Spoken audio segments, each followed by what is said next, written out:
원수를 사랑하라. 예수님이 남기신 말씀 중에서 가장 유명한 말씀이 아닐까 그렇게 생각을 합니다. 예수를 믿건 안 믿건 원수를 사랑하라는 이 예수님의 명령을 모르는 사람은 아마 지구상에 없는 것 같아요.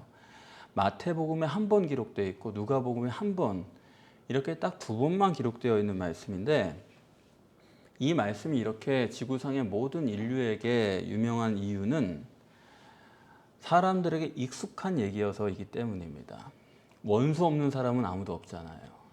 그게 너무나 가까이 들리고, 또 하나는 기독교뿐만 아니라 이 세상에 있는 모든 종교는, 고등 종교는 다 자기들의 최고의 경지를 원수를 사랑하는 것으로 지향하고 있습니다. 그러니까 사람들의 관심사죠. 또 모든 고등 종교가 그것을 얘기하고 있죠. 그러니까 원수를 사랑하라. 이것을 모를 사람은 아무도 없는 것입니다. 그렇기 때문에 우리가 이 본문을 대할 때 유의해야 될 점은 뭐냐면, 원수를 사랑하라. 이것이 너무나 익숙하고 우리에게 어필이 되기 때문에 이 한 구절에 사로잡혀서 본문을 잘못 볼 수 있다. 이 점은 우리가 생각을 해야 됩니다. 마태복음 5장에 원수를 사랑하라는 말씀이 나오는데, 거기서는 원수를 사랑하라 요 단위 주제를 가지고 그 단락을 전체를 설명을 합니다. 근데 오늘 본문에서는 그것이 단위 주제가 아니에요. 그렇기 때문에 같은 원수를 사랑하라는 구절이 나왔어도 예민하게 구별해서 우리가 생각을 해야 되겠습니다. 27절의 서론인데 이것을 우리가 상세하게 봐야 되겠죠. 그러나 이렇게 시작을 합니다. 그러나라는 것은 앞단락과 연결해서 생각해야 된다는 거죠.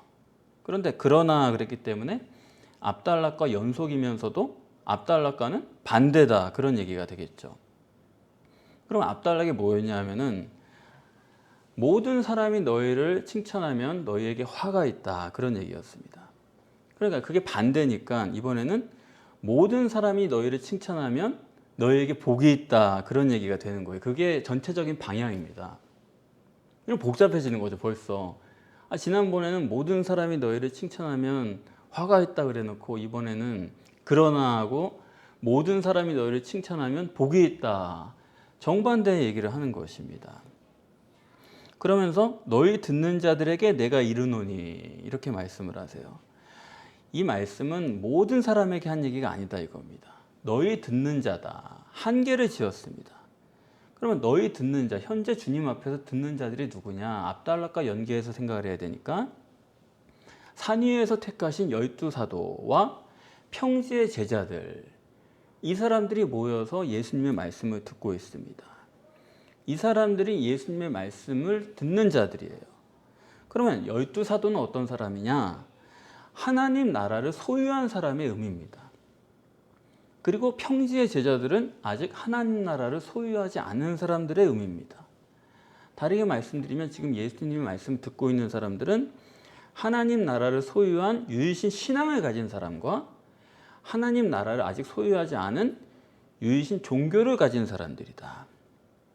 이 두 부류가 동시에 예수님의 말씀을 듣는다 하는 것입니다. 그러니까 전단락에서는 하나님 나라를 소유한 유일신 신앙을 가진 사람들은 복이 있다 하는 말씀이었고, 하나님 나라를 소유하지 않은 유일신 종교만 가진 사람들은 화가 있다, 그런 얘기였습니다.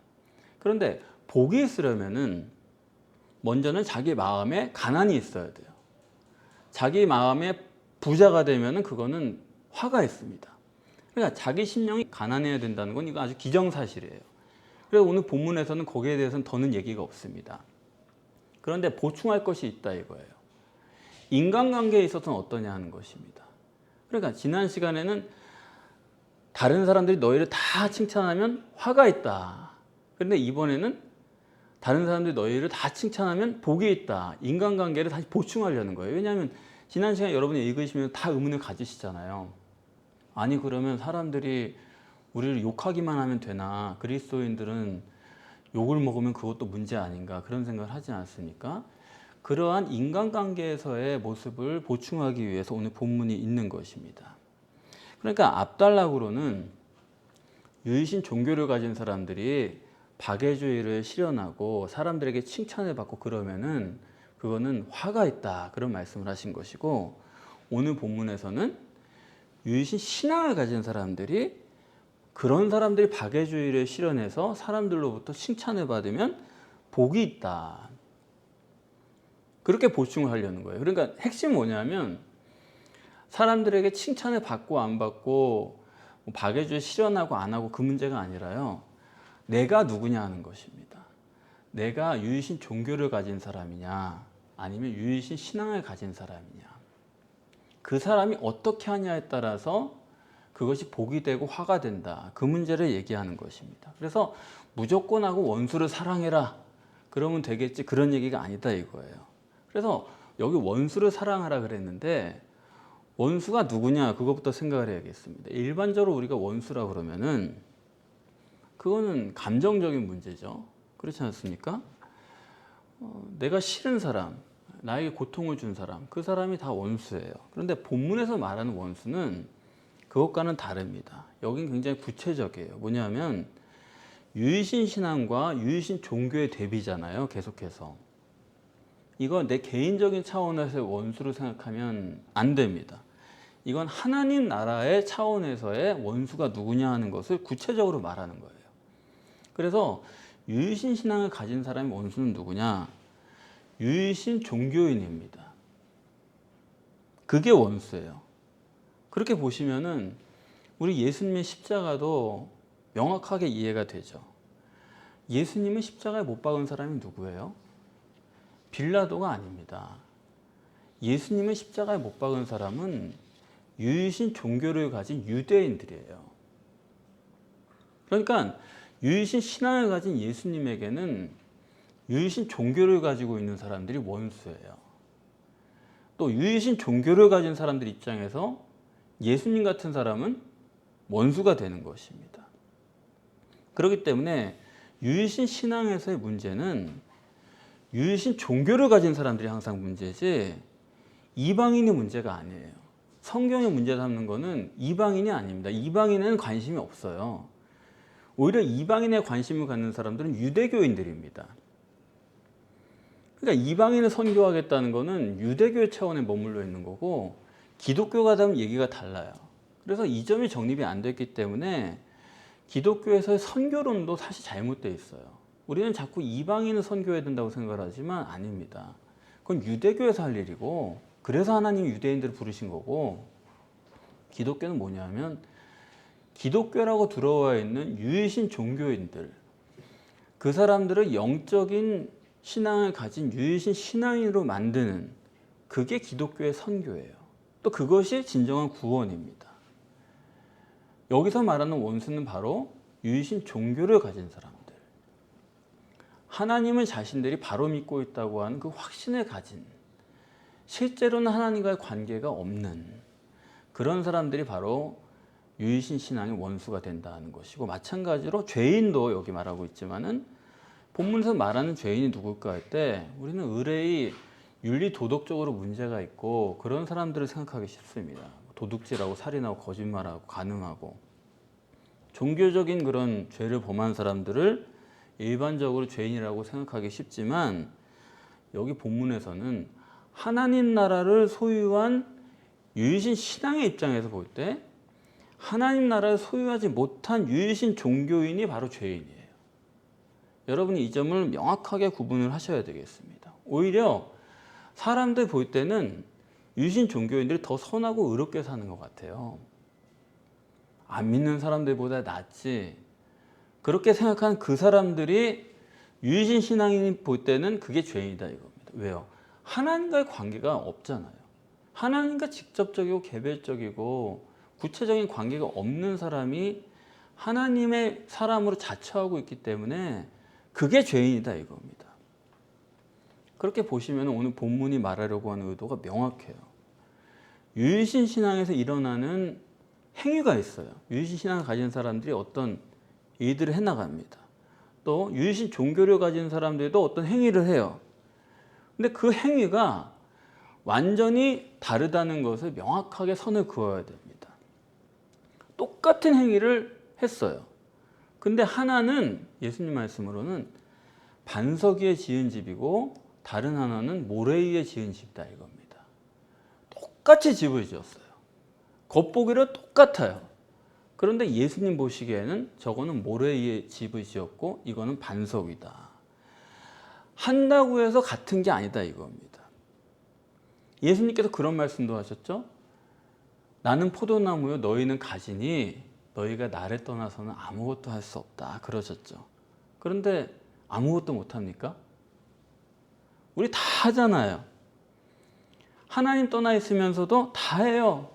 교회 다니고 예배 드리고 죄 지으면서도 하나님 계산 않고 살면서도 예배 다 드립니다. 봉사하고 다 해요. 근데 주님은 그거는 한 게 아니다. 그런 얘기거든요. 그래서 오늘 본문은 선이라고 말할 때도 전부 아가도스라는 단어를 원문으로 그렇게 씁니다. 칼로스라는 단어를 안 써요. 다 똑같은 좋은이란 뜻이에요. 선한이란 뜻이에요. 그런데 여기서는 다 아가도스로만 써요. 27절 한 번만 빼고 거기서만 칼로스라고 쓰고 다 아가도스로 쓰고 그건 뭐냐면 성령의 역사로 이루어진 선이라 이거죠. 마찬가지로 본문에서 사랑이라고 할 때도 전부 아가페로 기록을 합니다. 다른 단어를 안 써요.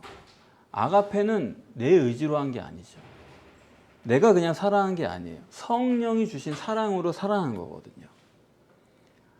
아가페로만 기록합니다. 내 의지로 한 것은 전부 필레오예요. 그런 단어를 쓰거든요, 성경은. 그래서 유일신 신앙의 행위, 또 유일신 종교의 행위, 그 둘은 다르다. 유일신 신앙은 아가도스고 아가페지 칼로스나 필레오가 아니다 하는 것입니다. 그래서 여기 보면 원수를 사랑하라고 하셨는데 원수가 뭡니까? 원수는 내 마음에 원한이 맺힌 사람이잖아요. 여러분 여쭤볼게요. 여러분이 마음에 원한이 맺힌 사람을 사랑하실 수 있습니까? 절대 불가능하죠. 여기 지금 원한을 풀고 사랑하라는 얘기가 아니에요. 마음에 원한이 맺힌 그 상태로 사랑하라는 거예요. 그러면은 원수를 내가 마음에 원한이 맺혀 있는데 그 사람을 사랑한다는 것은 가능하지가 않은 거예요. 내 마음에 원한이 사라졌다. 그건 이미 원수가 아닌 거죠. 그런 사람을 사랑하라는 게 아니라 내 마음에 여전히 그 사람에 대한 원망. 만나면 정말 한마디 해주고 싶어요. 잘못됐으면 좋겠어요, 그 사람이. 그런데 그 사람을 사랑할 수 있느냐 하는 것입니다. 근데 본문에 예수님께서는 마음에 그에 대한 원한이 맺혀 있는 상태로 그를 사랑하라. 그거는 전혀 불가능한 얘기입니다. 그러면 원수를, 그런 사람을 사랑하려면 어떻게 하는 수밖에 없어요? 겉으로 사랑하는 채밖에 할 수 없는 겁니다. 사랑해야지, 사랑해야지. 그래도 겉으로라도 좋은 채 해야지. 그러다 보면 또 좋아지는 날이 있겠지. 그렇게밖에 할 수 없는 거예요. 아시겠습니까? 다시 말하면 내가 좋게 나이스하게 대해도 그거는 진심은 아니다 이겁니다. 미운 자식 떡 하나 더 준다는 말이 있잖아요. 겉으로 떡 하나 더 줄 수 있지만은 떡 줬다고 내가 사랑하는 건 아니에요. 실제는 미워하는 거죠. 그래서 원수를 사랑한다는 것은 누구도 가능하지 않습니다. 따라서 원수를 사랑할 수 있는 유일한 길은 오늘 본문대로라면 하나님 나라를 소유해서 그분의 통치와 역사로 되어지는 은사적인 것 아니면 절대로 불가능해요. 고린도전서 13장은 흔히 사랑장이다 그렇게 말하잖아요. 아닙니다. 사랑장이라고 그러면 안 돼요. 아가페장입니다. 네가 네 소유 다 팔아서 가난한 사람도 구제하고 네 몸을 불사르게 내준다고 해도 그거는 모래 위에 지은 집이다. 그게 고린도 13장이거든요. 하나님 입장에서는 그렇게 해도 한 게 아니다 이겁니다. 아가페만 되는 거예요. 그냥 사랑 갖고 되는 게 아니에요. 아가페 짱이라고 불러야 돼요. 다시 말하면 인간이 원수를 사랑하려면 그거는 아가페가 아니면 불가능하다. 디베레 바닷가에서 예수님이 부활하신 후에 제자들을 만납니다. 그때 베드로와 마지막 대화를 하실 때 예수님께서 베드로에게 물어보세요. 네가 나를 아가페 하느냐? 그렇게 물어봐요. 그랬더니 베드로가 저는 필레오 합니다. 그러니까 다시 물어보세요. 네가 나를 아가페 하느냐? 제가 필레오 합니다. 예수님과 베드로가 원수 사이가 아니에요. 그럼 뭐 사랑한다 그러면 그래 고맙다 그렇게 사랑해줘라. 그럼 그만 아니에요? 근데 또 예수님은 네가 나를 아가페 하느냐? 절대로 아가페 말고는 용납을 안 하시는 겁니다. 아무리 네가 나를 필레오 해도 나는 안 돼. 그건 싫어. 무조건 아가페예요. 이것이 주님의 고별사에서 남기신 명령입니다. 본문대로 말하면 원수를 아가페하라. 그것만이 사랑이란 거죠. 그래서 주님은 원수를 아가페하라 명령하셨습니다. 이렇게 우리가 원수를 아가페하려면 어떻게 해야 됩니까? 원수를 아가페하려면 하나님 나라를 소유하는 것이고 그것은 하나님 자신을 소유하는 거예요. 내가 하나님처럼 되지 않으면 절대로 아가페는 불가능한 거예요. 하나님을 완전히 소유하지 않으면 절대로 할 수 없는 게 원수 사랑입니다. 그렇습니까? 안 그렇습니까? 그래서 기준은 이래요. 오늘 본문에 너희 아버지의 자비하심 같이 너희도 자비하라. 우리가 자비한 게 부자 청년처럼 내 기준에서 할 만큼 했다. 그거 가지고는 안 된다 이거예요. 그거 해봤자 보람도 없고 마음에 감동도 없으니까 그거 했다고 좋아할 게 아니다 이거예요. 그걸로 통하지 않는다. 기준은 하나님의 자비죠. 어느 누구도 하나님 자신을 소유하지 않고는 하나님의 자비로 다른 사람을 대할 수가 없습니다. 그런데 하나님을 소유하고 나면은 넉넉해요. 인간적으로는 보이죠. 인간적으로는 안 되죠. 그런데 하나님의 자비가 내 안에 역사하고 있는 한은 다시 품는 거예요. 다시 생각하게 되는 거예요. 다시 긍정적인 쪽으로 생각이 돌아가는 거예요.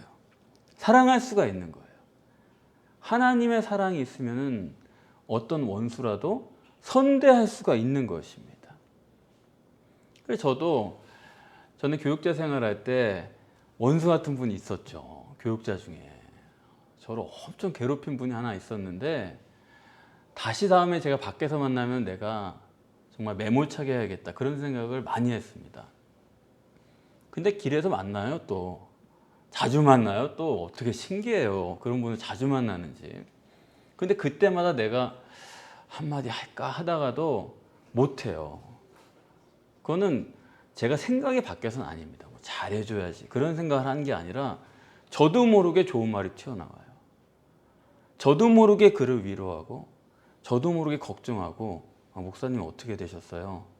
교회 어떻게 지금 하고 계세요? 진지하게 제가 얘기를 한다니까요. 같이 생각한다니까요. 그리고 돌아오면서 내가 왜 그랬지?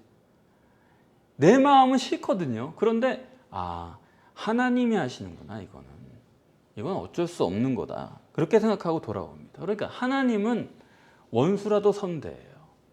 왜냐하면 하나님의 관심은 하나님 나라에 이루어가야 되는데 하나님은 그에 대한 사랑이 아직도 있는 거예요. 인간이 볼 때는 아닙니다. 저 사람 목사 안 돼. 그랬는데 하나님은 생각을 가지고 계신 거예요. 아직도 포기를 안 하신 거예요. 하나님의 사랑은 그런 거구나. 그래서 유신 신앙의 지상 목표는 뭐냐 하면요. 어떻게 하면 내가 하나님이 될까요? 반대로 유신 종교는 유신 종교에서는 원수를 사랑하는 것이 그들도 지상 목표 아닙니까? 거기서 원수를 사랑하는 말은 뭐냐면 어떻게 하면 내가 위대한 인간이 될까? 어떻게 하면 내가 성자처럼 될까? 그래서 너 자신의 노력과 결단과 너의 생각을 바꿔가지고 성인군자가 되라. 거룩한 사람이 되라. 그게 모든 유일신 종교가 최종적으로 도달하고자 하는 목표예요. 유대교, 회교, 기독교 다 마찬가지입니다. 그래서 여러분들 보시기에는 도대체 어떻게 하나님이 될까? 그런 생각을 하시지만은 아니요. 비교해서 보시면 금방 알아요. 내가 하나님이 되는 것과 내가 한 사람의 성인이 되는 것은 그건 천지차이입니다. 인간은 도저히 바꿀 수 없는 그런 요소를 우리는 가지고 있어요. 그게 뭐냐? 육체 우선적 존재예요. 우리는 가시적 결과가 절대예요. 그리고 그렇기 때문에 누구나 이기적이고 철저하게 자기중심적이지 우리가 타인중심적이고 이타적이고 그런 거 없어요. 여러분 부모님이라고 하셔도 결국 끝에 가서는 완벽하게 자식중심일 수가 없습니다. 인간은 그런 거예요. 다 내가 생각해보고 내 범위 내에서 자식을 생각하는 거지 완전하게 타인중심은 없는 거예요. 그런 사람이 세상에 어디 있어요. 그러면 뭐냐? 다 거짓말하고 속이는 거예요. 내가 널 위해서, 내가 당신 위해서 이런 말 하는 건데 이런 식으로. 그러니까 그거는 자기가 바꿀 수 없는 불강력적인 건데 그런데도 불구하고 우리가 그 와중에 선하고 의롭게 살려고 한다는 건 뭐냐? 그건 그런 체르라고 사는 거지 그건 노력이 가상한 게 아닙니다. 그건 어느 정도 자기를 속이는 거고 남을 속이는 거지 실제로는 불가능하다 그런 말씀이에요. 그래서 우리가 원수가 됐든 누구가 됐든 누구를 사랑하면 사랑할수록에 속이는 전문가가 되고 있는 거예요. 그게 26절에서 모든 사람이 너희를 칭찬하면 너희에게 화가 있다. 아니 도대체 얼마나 잘 속이길래 모든 사람이 다 나를 좋아하고 칭찬하고 그렇습니까? 그러니까 칭찬받는 만큼 내가 선수가 된 거예요. 속이는데. 그러니까 성경이 증거하는 박애주의를 실현하는 인간의 실체가 그렇다 이겁니다. 무슨 말씀인지 아시겠죠? 근데 지금 보면은 이 제자들이 듣고 있는데 이 사람들이 아가도스가 가능한 상태입니까? 아가페가 가능한 상태입니까? 아직 아니거든요. 왜? 성령이 안 오셨기 때문에. 그래서 아까 제가 말씀드린 대로 하나님의 사람, 하나님 나라를 소유한 사람은 다 아가도스고 아가페여야 된다고 여기 기록이 되어 있지만 27절 한 번, 제일 처음 한 번만큼은 칼로스로 기록이 되어 있다 그렇게 말씀을 드렸죠. 그러니까 지금 너희 듣는 자여 이 사람들의 상태는 아직은 칼로스예요.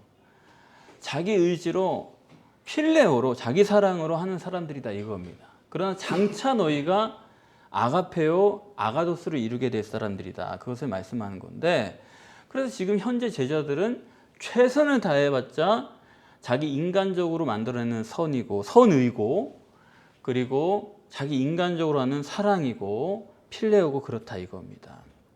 그래서 주님은 35절에 지극히 높으신 이의 아들이 되려는 사람은 하나님의 아들이 되려는 사람은 이라고 말씀하는 거예요. 된 사람이 아니거든요. 아직은 하나님 아들이 안 됐어요. 하나님 나라를 소유하지 못했어요. 하나님을 소유하지 못했어요. 그렇기 때문에 되려는 사람은 이렇게 말씀하는 것입니다. 아직 그 상태에 있는 사람들은 너희는 비판하지 말라는 거예요.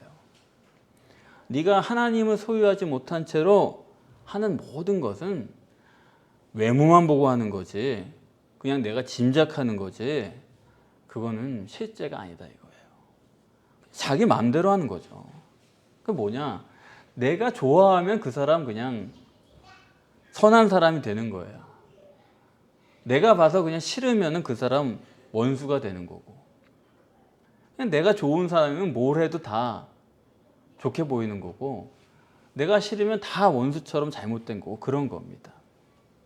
그러니까 본문의 말씀은 네가 상대방하고 좋은 사이냐 원수냐 그 문제지 그 사람이 악하고 선하고 그런 문제가 아니다 이겁니다. 하나님처럼 우리가 보는 것도 아닌데 누구를 악하다 뭐 좋다 이런 말 하는 게 그게 참 우습잖아요. 여러분이 저 사람 봤을 때 나쁘게 보입니까? 그 사람이 나쁜 게 아니라 그냥 내가 그 사람 미워하는 거예요. 아시겠습니까? 그 사람 잘하는 걸로 보입니까? 잘하는 게 아니에요. 내가 그 사람 좋아하는 거죠. 그러니까 다 좋게 보이는 겁니다. 그러니까 비판하지 말아라 하는 것이 첫째고요. 두 번째 여기 비판하지 말라는 말씀은 만약 너희가 유일신 신앙을 할 사람들이라고 하면은 비판하지 말라 그런 얘기입니다. 사람 보고 사람 비판하는 사람은 그 종교생활하는 사람이에요. 유일신 신앙 하나님만 바라보는 사람은 뭘 봐요? 하나님만 보는 거죠. 그래서 그 사람이 나한테 나쁘게 해도 그 사람 나쁘게 생각이 안 됩니다. 하나님이 왜 이렇게 하셨을까? 그게 궁금한 거예요. 왜 그가 나한테 그렇게 못되게 했을까? 아, 돌아보니까 그 사람이 못된 게 아니라 하나님이 그렇게 하셨더라고요. 네가 좀 겸손하고 네가 하나님 앞에 바로 서라고 하나님이 그 사람 그렇게 만들었더라고요.